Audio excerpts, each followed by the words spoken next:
Alam ini sebetulnya menunjukkan ya, stempelnya itu made by Trinity itu. Apakah pohon pengetahuan baik dan jahat dan pohon kehidupan di Taman Eden itu kini masih ada? Kalau kita datang kepada Tuhan hanya untuk mencari kesembuhan, atau kita malah mendorong orang datang kepada Tuhan dong supaya kamu sembuh, izinkan saya mengatakan itu bertentangan justru dengan apa yang kita baca mengenai Yesus di dalam Injil Markus.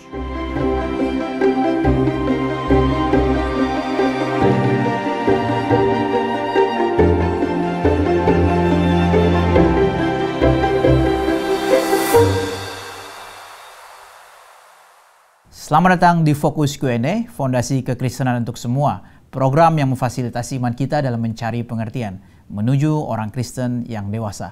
Saya Kias sebagai host dan di sini hadir pendeta Dr. Henry Ongkoijoyo, dosen Perjanjian Baru dari STT Reform Injili Internasional yang akan meresponi pertanyaan-pertanyaan kita. Halo Pak Henry, Ya. Bersyukur kita kembali akan menjawab pertanyaan-pertanyaan yang khusus mengenai Kristologi, pertanyaan-pertanyaan yang sulit dari sebagai kelanjutan dari yang sebelumnya ya. Ya, kelanjutan dari ada seorang yang bertanya juga yang kita tidak yakin dia sudah Kristen atau belum, apakah baru menjadi Kristen atau tidak ya. Kita tetap akan menjawab. Ya, pertanyaan pertama Pak, sebagian orang Kristen percaya bahwa Yesus itu the Lord of Lords, tapi Allah itu lebih tinggi dari Yesus, yaitu the God of Gods. Sebab Yesus berkata, aku adalah utusan Bapa dan Bapa lebih besar dari aku. Apakah pandangan ini benar, Pak? Tidak. Jadi gini, Yesus disebut sebagai Lord of Lords, Bapa sebagai God of Gods gitu ya. Nah kalau kita kembali kepada Alkitab, baik PL maupun PB, ya memang ada kata Allah, ada kata Tuhan. Ya di dalam Perjanjian Baru gitu ya, kata Allahnya itu adalah Theos, ya itu menerjemahkan kata Ibrani El. Ya, sementara untuk Tuhan itu kata Yunaninya Kurios, ya menerjemahkan kata Ibrani Adonai. Nah ini kita perlu jelas dulu. Nah yang kedua, nah ini yang justru menarik ini. Di dalam Perjanjian Lama ya, Adonai itu sebetulnya dipakai untuk kemudian dalam satu pengertian ya menggantikan Yehova. Ya jadi orang Israel ya karena mereka sangat takut untuk menyebutkan nama Allah secara tidak hormat. Ya maka ketika mereka menyalin Perjanjian Lama, ya mereka bertemu dengan kata Yehova, ya mereka betul-betul itu mempunyai kegentaran untuk menuliskan ya sesuatu hal yang mungkin kita hari ini susah membayangkan ya, karena hari ini kan kita sangat-sangat kurang menghargai nama Tuhan. Ya pada sementara orang Israel kan sangat mengamini ya, jangan menyebutkan nama Allah secara sembarangan. Gitu ya, sehingga meskipun kalau kita boleh dengar ceritanya sih mereka setiap kali mereka bertemu dengan kata itu sebelum mereka menuliskannya mereka cuci tangan dan seterusnya, tapi mereka masih merasa tidak layak ya sehingga akhirnya gitu ya kita juga tidak tahu kapan konsensinya ya, maka setiap kali mereka bertemu dengan Yehova YHWH itu mereka menggantinya dengan Adonai gitu ya, yang kemudian kalau dalam terjemahan LAI diterjemahkan sebagai Tuhan dalam bentuk yang huruf besar semua itu. Gitu ya. Jadi sebetulnya ya dalam Perjanjian Lama kata Tuhan tidak lebih rendah daripada kata Allah. Ya sehingga lebih tepat seperti ini sebetulnya Pak Kias. Bukan yang mana lebih tinggi, yang mana lebih rendah. Tetapi lebih masing-masing kalau mau dikatakan mempunyai penekanan yang berbeda meskipun bukan pemisahan. Jadi lebih sering di dalam Alkitab Allah itu dikaitkan dengan seluruh alam semesta. Allah pencipta langit dan bumi misalnya gitu ya. Nah itu lebih familiar kita Allah. Nah sementara Tuhan, ya khususnya kalau kita kembali kepada Perjanjian Lama ya, itu menekankan Allah yang mengikat perjanjian dengan orang Israel. Ya jadi ayat terpenting ya di dalam Perjanjian Lama, dalam kitab Ulangan itu ya, Yehova itu adalah Allah kita. Yehova itu Esa. Ya, atau dengan tadi ya diganti Tuhan, Tuhan itu adalah Allah kita, Tuhan itu Esa. Dalam pengertian pada waktu dikatakan Tuhan itu Allah kita, itu bukan dalam pengertian bahwa oh Allah kita itu Tuhan, Allah yang lain itu yang namanya lain, bukan ya. Tapi maksudnya adalah karena selanjutnya kan Tuhan itu Esa. Ya, jadi maksudnya bukan Tuhan itu Allah kita, Allahnya yang lain namanya lain, bukan ya. Tapi maksudnya adalah Tuhan adalah Allah yang mengikat perjanjian dengan kita. Ya, atau Tuhan Allah Abraham, Ishak dan Yakub. Ya, dengan pengertian Tuhan, Yehova, itu adalah Allah yang mengikat perjanjian dengan Abraham, Ishak dan Yakub, dan dialah satu-satunya Allah, tidak ada Allah yang lain.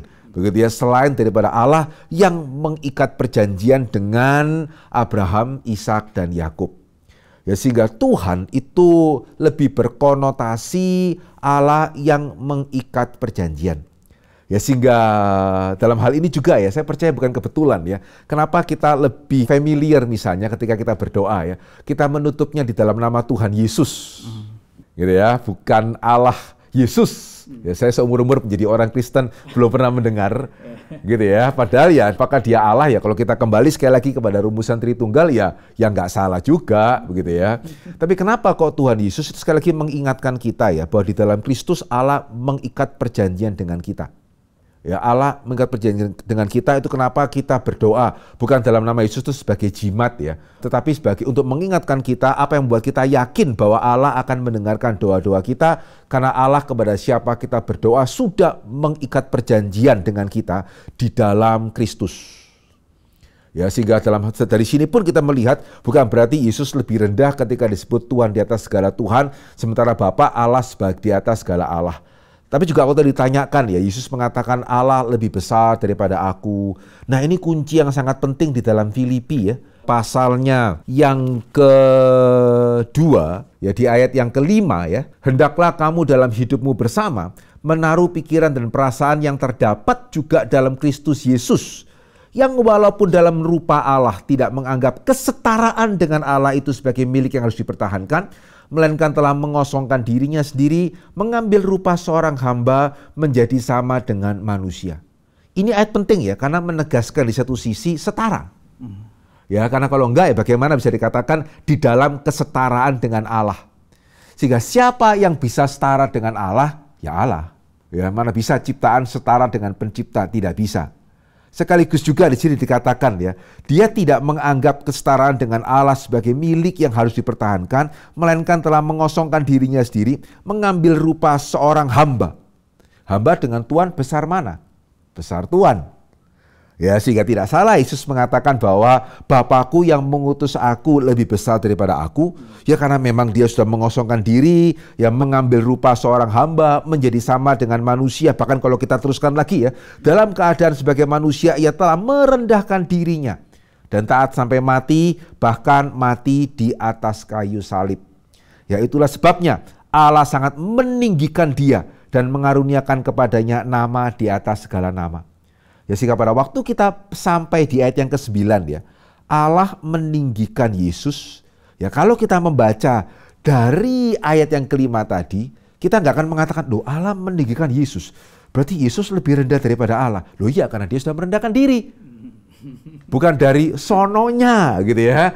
Ya, bukan dari awalnya dia itu di bawah karena dia setara. Ya, sehingga itu kenapa ini ayat sangat penting ya. Kalau kita mengerti ayat ini, kita akan tidak lagi terombang-ambing ya. Jadi sebetulnya Yesus sama Allah itu berarti dia lebih rendah. Kok dia itu mengatakan Allah lebih besar? Kok juga dikatakan Allah meninggikan dia? Ingat, ini harus diletakkan dalam konteks keselamatan. Sejarah keselamatan. Ya, sehingga untuk menyelamatkan kita, ya Allah anak rela turun menjadi manusia. Gitu ya, dan betul-betul menjadi manusia, bukan pura-pura menjadi manusia tanpa ya, karena ini kan masih terkait dengan yang kita bahas di sesi sebelumnya ya, tanpa dia berhenti menjadi Allah. Ketika di dalam perjanjian lama atau perjanjian baru, ketika istilah Allah gitu, itu seringkali orang langsung pikir itu Allah Bapa. Nah, apakah ini asumsi yang benar begitu, Pak? Nah, kita mesti melihat ya, dalam perjanjian lama itu Allah Tritunggal sudah dinyatakan tetapi tidak secara jelas. Sementara Allah Tritunggal itu lebih jelas dinyatakan di dalam perjanjian baru. Ya, sehingga kalau pertanyaan tadi ya kembali kepada perjanjian lama ya, jawaban kita itu adalah tidak sepenuhnya jelas, tetapi memang indikasinya ke sana. Ya, karena memang kembali ya sifat Alkitab itu pewahyuan bersifat progresif. Ya, sehingga baru di perjanjian baru gitu ya, Allah Tritunggal diperkenalkan secara lebih jelas, tetapi sebetulnya di dalam perjanjian lama itu petunjuk-petunjuk kesananya itu sudah ada. Yang jelas nggak pernah terpisah sebetulnya Allah Tritunggal. Allah cuma satu, karena kalau begitu terpisah kan berarti Allah tidak satu. Triteis itu ya. Itu namanya triteis. Jadi kita menolak triteis, tapi kita juga menolak tunggal-gal. Gitu ya. Kita tritunggal. Tunggal itu maksudnya absolut monoteisme. Satu ya. Jadi seperti mungkin pertanyaan dari yang sebelumnya ya, yang juga sudah kita bahas gitu ya. Cuman beda nama. Itu namanya tunggal-gal, bukan tritunggal. Sekaligus kita juga bukan triteis. Yesus adalah Allah yang inkarnasi menjadi manusia. Tapi waktu Yesus dibaptis di Sungai Yordan, terdengar suara Allah dari langit. Kesimpulan, Allah masih utuh di surga, tidak pernah menjadi manusia. Nah justru tadi, gitu ya, kembali kepada Tritunggal. Ya, jadi itu menunjukkan peristiwa baptisan itu menunjukkan Allah adalah sekaligus 3 pribadi yang bisa dibedakan. Ya, meskipun tidak bisa dipisahkan. Dan bisa dibedakan ini bukan cuma sekedar beda nama ya, tapi benar-benar bisa saling berkomunikasi seperti ini. Ya, sehingga itu kenapa kita percaya ya sebagai Allah Tritunggal ya. Allah Bapa mengasihi Allah Anak, mengasihi Allah Roh Kudus ya dari selama-lamanya sampai selama-lamanya. Allah Anak mengasihi Allah Bapa, mengasihi Allah Roh Kudus dari selama-lamanya sampai selama-lamanya. Sekaligus Allah Roh Kudus mengasihi Allah Bapa, mengasihi Allah Anak dari selama-lamanya sampai selama-lamanya. Ya, sehingga itu kenapa juga Pak Kias ya, ketika manusia diciptakan menurut gambar dan rupa Allah, ya sebetulnya ya ini adalah penjelasan terbaik kenapa hari ini manusia bisa saling mengasihi. Termasuk sudah jatuh ke dalam dosa pun, ya suami istri kita tidak tahu berantem berapa kali ya, tapi kenapa kok bisa tetap saling mengasihi? Ya orang tua kita tidak tahu berapa kali disakiti oleh anak, anak juga mungkin nggak tahu berapa kali dikecewakan oleh orang tua, tapi kenapa kok masih bisa dikasihi? Kalau manusia itu dari monyet, ya berarti cinta manusia itu cuma cinta monyet yang di-upgrade. Apakah betul itu bisa menjelaskan realita? Tapi juga sekaligus ya, kalau Allah itu tunggal-enggal, ya maka sebelum Allah menciptakan manusia, ya secara konkretnya bagaimana dia mengasihi. Ya, tapi kalau Allah itu Tritunggal dan kita diciptakan menurut gambar Allah Tritunggal, maka tidak heran kemudian manusia bisa saling mengasihi sedemikian rupa, ya bahkan ketika jatuh ke dalam dosa pun tetap bisa saling mengasihi. Ya sehingga memang seperti yang saya katakan juga dari sejak sesi sebelumnya ya, berbicara mengenai natur Allah itu sangat sulit ya, tapi sebetulnya ya meskipun kita tidak bisa menjelaskan secara komprehensif menyeluruh, kita bisa menjelaskan secara cukup dan bukti-buktinya itu nyata. Ya, dalam dunia ini kita melihat banyak bukti ya, kesatuan dan keberagaman do re mi fa sol la si do. Begitu banyak lagu. Ya, Magiku Hibiniu gitu ya, warna putih gitu ya. Kemudian dari situ bisa begitu banyak warna. Ya sehingga dunia ini indahnya adalah ada kesatuan sekaligus ada keberagaman. Ya, jadi kalau kita mau mengatakan ini sebenarnya bukan manusia saja ya yang sebetulnya menunjukkan tanda-tanda bahwa diciptakan menurut gambar Allah Tritunggal ya. Sebetulnya alam ini yang begitu bervariasi sekaligus bisa sebegitu sejalan, bisa begitu harmoni. Sebetulnya tanda-tanda penciptanya Tritunggal itu sangat banyak. Ya, jadi meskipun kita nggak bisa mengerti secara jelas, secara menyeluruh, kita bisa mengerti secara cukup dan alam ini sebetulnya menunjukkan ya kalau ada stempelnya itu made by Trinity itu. Ya, apalagi manusia ya, jelas sekali stempelnya itu made by Trinity dalam gambar dan rupa daripada Allah Tritunggal. Dalam Lukas 6 ayat 12 dikatakan bahwa Yesus berdoa semalam-malaman kepada Bapa. Ini ditafsirkan bahwa Yesus itu sebagai nabi yang perlu berkomunikasi kepada Bapa. Dia katakan ibarat HP yang perlu dicas. Oke. Supaya powerful. Saya agak kurang srek ya dengan menyamakan seperti HP. Dua hal sih. Kenapa Yesus berdoa? Karena sekali lagi relasi. Ya, jadi kita tidak hanya bicara kepada orang tua ketika perlu uang jajan saja. Meskipun ada anak-anak begitu ya, ada orang tua pernah ngomong kepada saya, kalau anaknya perlu, kalau sampai dia baik-baik, orang tuanya tahu berikutnya pasti mau minta sesuatu ini. Gitu ya, tentunya relasi di antara Allah Tritunggal tidak seperti itu. Gitu ya, sehingga kenapa Yesus berdoa semalam-malaman itu menunjukkan ya bahkan ketika Allah menjadi manusia ya Allah tetap ada hal satu adanya ya sehingga satu relasi yang sedemikian dekat. Sekaligus juga yang kedua ya, saya berkali-kali menekankan Yesus ketika menjadi manusia tidak berpura-pura menjadi manusia, tidak pernah mempermudah misinya dengan memakai kuasa kealahannya, sehingga yang memampukan dia itu siapa? Ya Allah Bapa, ya melalui kuasa Roh Kudus. Ya sehingga sebagai manusia yang tidak berpura-pura menjadi manusia, maka di dalam setiap aspek misi Yesus, Yesus bergantung sepenuhnya itu kepada Allah. Lebih menyeluruh ya bahkan daripada HP yang di-charge. Ya, jadi satu sisi kenapa Yesus berdoa ya karena relasi yang dekat, Di sisi yang lain karena memang kebergantungan, karena Yesus tidak memakai kuasa kealahannya untuk mempermudah misinya selama mengerjakan karya keselamatan. Tadi yang Bapak bilang Yesus itu bergantung pada Allah, kemudian misalnya waktu Yesus membuat mujizat, Pak, apakah itu dari kealahan Yesus sendiri atau memang dari Roh Kudus atau dari Allah Bapa? Oke, pertanyaan yang sangat baik ya. Kalau bisa dikatakan bahwa secara sekaligus kita menyaksikan dua-duanya. Ya, karena berkali-kali dikatakan misalnya oleh kuasa roh dia menengking setan-setan itu. Tetapi juga ya di saat-saat ya di mana sebagai bagian dari misi Yesus. Jadi bukan mempermudah misinya ya, tapi sebagai bagian dari misi Yesus untuk menunjukkan kealahannya. Contoh paling sederhana adalah atau paling terkenal adalah pada waktu dia limar 2 ikan. Yesus bahkan tidak perlu berdoa kepada Tuhan. Ya dia hanya bersyukur, ya kan? Ya dia menerima roti dan ikan itu dia bersyukur, kemudian dia memecah-mecahkannya dan dari limar 2 ikan kasih makan 5.000 orang. Ya karena pada waktu itu merupakan bagian dari misi Yesus untuk menunjukkan bahwa dia itu sebenarnya siapa. Gitu ya, sehingga pada waktu seperti itu dia tidak perlu kemudian berdoa semalam-malaman gitu ya, kemudian tunggu ya saya berdoa itu semalam-malaman ya, mereka keburu lapar betulan itu ya, sehingga dia bisa bahkan tidak perlu berdoa ya, memecah-mecah roti kemudian membagi-bagikannya dan orang-orang itu makan bahkan masih sisa begitu banyak. Ya jadi di sini kita menemukan sekali lagi dua-duanya. Ya ada ayat-ayat yang mengatakan Yesus mengusir setan oleh karena kuasa roh. Sekaligus juga ada seperti tadi peristiwa pada waktu Yesus harus menunjukkan siapa dia. Ya dia bisa menunjukkannya tanpa dia harus terlebih dahulu berdoa kepada Tuhan.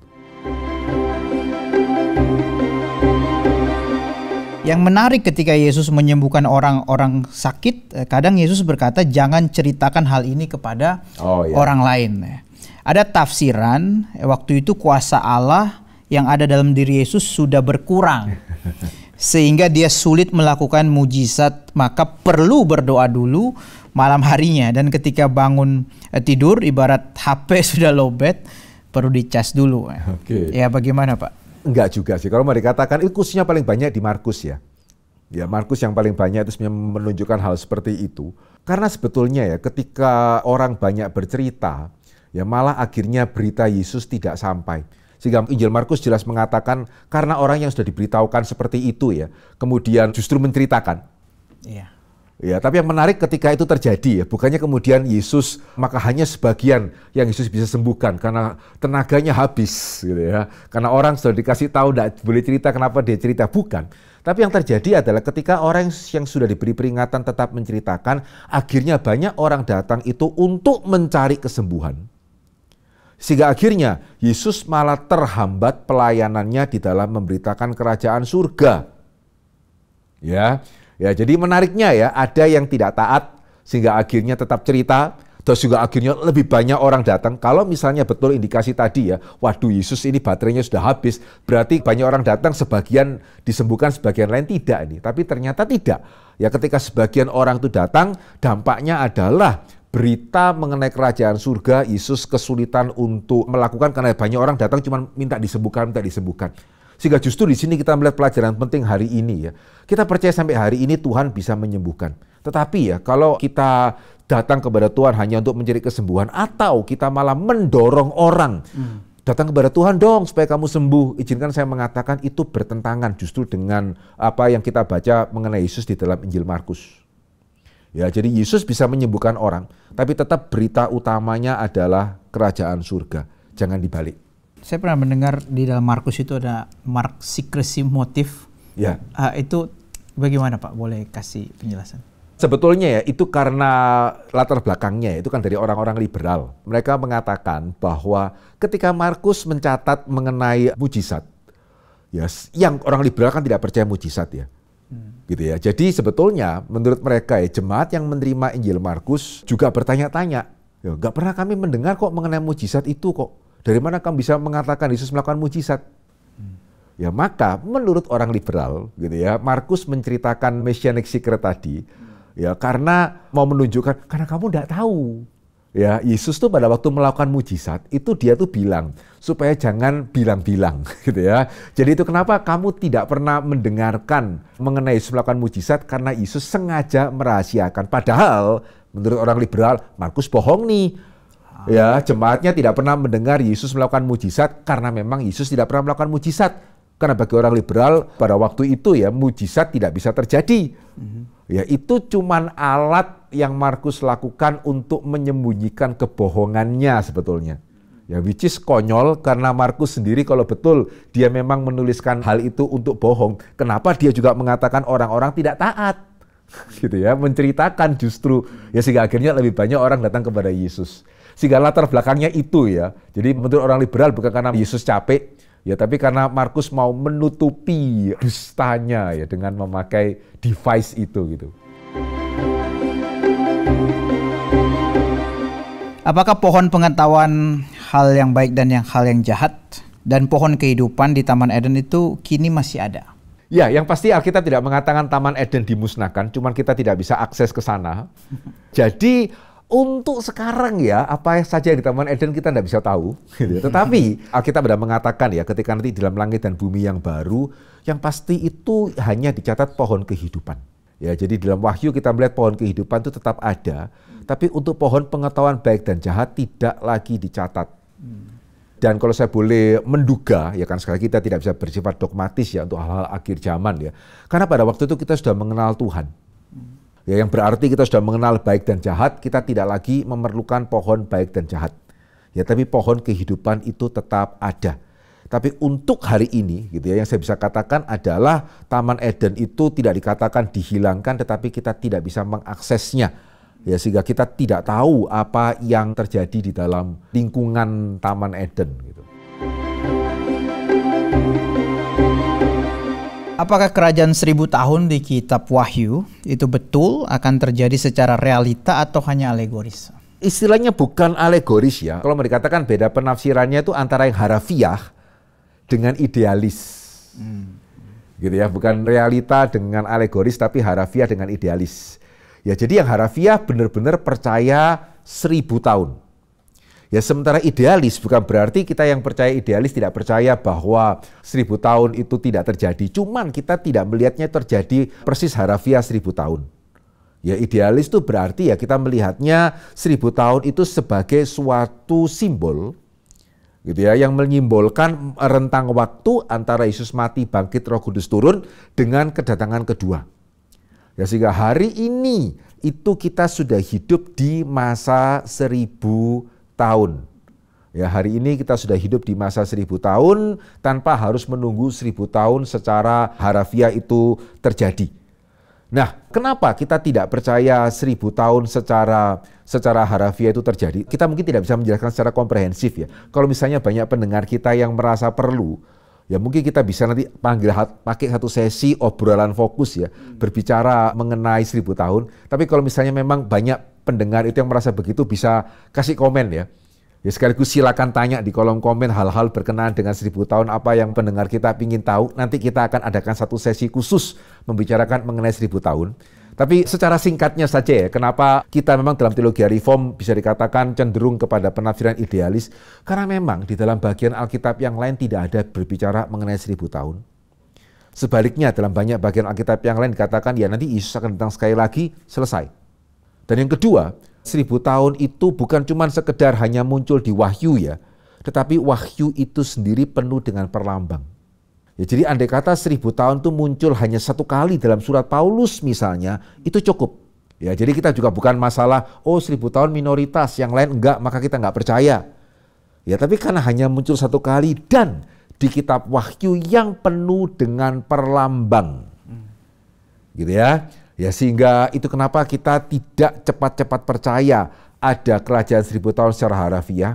Dan juga pada waktu kita melihat struktur daripada kitab Wahyu, juga tidak harus mengarah ke sana, termasuk juga kalau kita melihat dalam situasi pada hari ini. Ya, cuma sekali lagi kalau ada yang memang mau tahu situasinya seperti apa, bisa silakan komen. Nanti kalau memang banyak yang merasa ini topik penting, kita akan buat satu obrolan fokus khusus mengenai 1000 tahun. Ya, cuman memang ringkasnya kita lebih kepada penafsiran idealis ya. Ya, jadi 1000 tahun benar-benar terjadi, bukan alegoris. Cuman memang tidak 1000 tahun secara harafiah 1000 tahun. Biasanya kita mendengar perbedaan tafsiran premil, amil, ya. postmil. Itu sejak kapan ya Pak ya? Oh, sejak awal ya. Khususnya amil dengan premil. Ya, sejak awal itu memang ada sebagian bapak gereja ya yang memiliki keyakinan premil, ada bapak gereja yang lain khususnya Agustinus ya yang memiliki keyakinan amil. Ya, jadi dalam hal ini kita juga tidak mau mengatakan yang 1000 tahun itu sesat, itu terlalu berlebihan sih. Ya, sehingga kita bisa diskusikan lebih lanjut karena memang dua-dua itu dari awal, bukan salah satunya itu baru yang terkini. Orang seperti Jonathan Edwards bahkan postmill. Nah, postmill malah kalau bisa dikatakan yang agak lebih baru. Oke. Ya, premil amil itu yang dari sekian ratus pertama sejarah gereja. Tapi orang reform kebanyakan amil. Dan sampai hari ini pun juga kita melihat ya tetap dominan amil dan premil ya. Postmill hari ini sulit ya. Siapa ya teolog besar hari ini ya yang masih memegang postmill gitu. Jadi memang kalau kita lihat dari sejarah penafsiran atau sejarah gereja, dua ini yang paling dominan sih, amil dan premil. Di manakah tabut perjanjian itu sekarang? Oke. Apa masih ada di dunia? Sebab di kitab Wahyu dikatakan tabut perjanjian ada di surga. Ini tabut perjanjian yang mana? Yang sama atau yang berbeda? Pastinya berbeda sih. Ya karena sekali lagi ya kitab Wahyu penuh dengan perlambang. Karena kalau itu tabut perjanjian yang sama, bait sucinya apakah bait suci yang sama? Jadi apakah bait suci yang dihancurkan Nebukadnezar pindah ke atas? Tidak. Gitu ya, tidak. Ya, jadi sekali lagi kitab Wahyu adalah kitab perlambang. Very careful, mesti hati-hati sekali menafsirkan Wahyu itu secara harafiah. Ya, tapi kemudian pertanyaannya kalau itu beda lalu yang di bumi itu kemana gitu. Nah, kita hanya bisa menjelaskan sebatas Alkitab menjelaskan ya. Dan betul-betul di dalam Alkitab ya, setelah jatuhnya Yerusalem oleh Nebukadnezar tidak ada lagi dibicarakan mengenai tabut perjanjian. Ya, sehingga ketika kita melihat kitab-kitab para nabi ya, mereka berbicara mengenai Mesias lah, keturunan Daud lah, Yerusalem yang baru lah, bahkan juga bait suci yang baru gitu ya. Sejauh yang saya bisa katakan tidak ada nabi yang menubuatkan mengenai tabut yang baru. Ya, jadi betul-betul Alkitab itu berhenti berbicara mengenai tabut ya setelah bait suci dihancurkan oleh Nebukadnezar. Meskipun tetap ya di dalam perjanjian baru tetap ada ruang maha kudus. Ya tetap juga tidak sembarang orang, hanya imam besar boleh masuk setahun sekali, tidak ada dibicarakan mengenai tabut. Gitu ya, sehingga ya karena Alkitab tidak mengatakan apa-apa ya kita harus mengatakan kita tidak tahu sih mengenai keberadaan tabut itu ya. Apa yang terjadi pada waktu Nebukadnezar masuk, ada tradisi yang mengatakan ketika Titus masuk tidak ada di ruang maha kudus. Tidak ada tabutnya, kosong. Ya, tapi kita tidak tahu ketika Nebukadnezar masuk apa yang terjadi di sana, kita tidak mempunyai catatan. Ini Jenderal Titus maksudnya? Iya, yang tahun 70 itu ya. Pada waktu Yerusalem kembali dan bait suci yang Herodes dirikan runtuh. Gitu ya, ada cerita tradisi mengatakan Titus masuk ruang maha kudus kosong. Ya, tetapi kita tidak punya cerita ketika Nebukadnezar masuk ke ruang maha kudus apa yang terjadi, atau ketika tentara Babel masuk ke ruang maha kudus apa yang terjadi. Ya, kita mesti simpen nanti ketika Yesus datang kedua kali, boleh tanya itu. Oke, baik Pak. Terima kasih. Terima kasih sudah menjawab pertanyaan-pertanyaan sama-sama yang baik ini. Terima kasih Pak. Kita bersyukur pertanyaan-pertanyaan sudah boleh dijawab, tapi kalau saudara masih mempunyai pertanyaan yang lain, silakan mengirimkan pertanyaan Anda melalui WhatsApp atau komen di YouTube.